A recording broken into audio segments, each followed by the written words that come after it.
Morning mga ka-MPs, and for today's video is update ko po kayo sa mga trades ko from November 28 up to now. So ngayon is pupunta tayo sa ating trading view account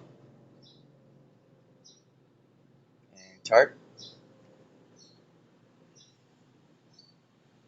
So ngayon is dito banda guys, nag-open tayo ng trade mga 27 ata to. Then na-trigger siya pag November 28 dito banda. November 28 yan guys, 28-23.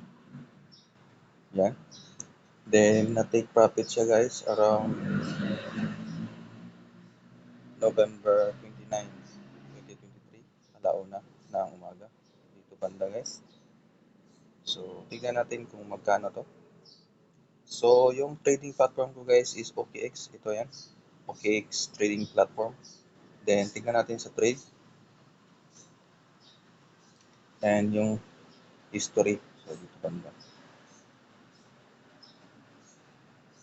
Then, click natin yan. Then, punta tayo sa taas. Open position history. So, ito yung guys. So, kumita tayo ng $56. So, nag-open pala siya November 27, alas 7:48 ng gabi. And na-take profit siya guys ngayon, November 29, alauna 22. So, yan guys. So, nakumita tayo ng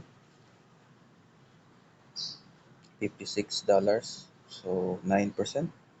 Confirm. Then ngayon naman guys, umaga nag-trade tayo, ang bilis lang, kumita tayo agad. So dito banda, so yung bias ko dito is short kasi pabagsak talaga yung market dito banda, oh. Grabe. So quick scalp lang to. So na-trigger siya guys ngayong November 29, alas 7 ng umaga. 7 ng umaga. Then na-take profit agad around dito banda, alas 8, 5. So almost 1 hour. Yan, 55 minutes. So 55 minutes guys, na-take profit siya. Bilis lang. Nag-short tayo. So ito yan siya guys.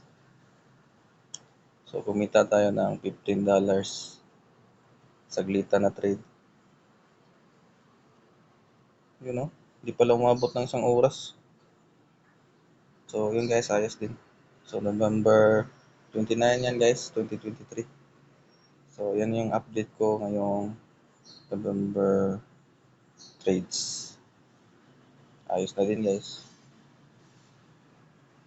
So kung gusto niyo mag-trade guys, pwede din kayo mag-trade kahit wala kayong nilalabas na pera. So ang gawin niyo lang is click niyo lang yung link. So pwede kayong mag-practice doon kasi may play money or demo account, pwede kayong mag-trade na walang nilalabas na pera. So kung gusto niyo matuto at gusto niyo mag-trade, click niyo lang yung link guys, yun lang. That's all.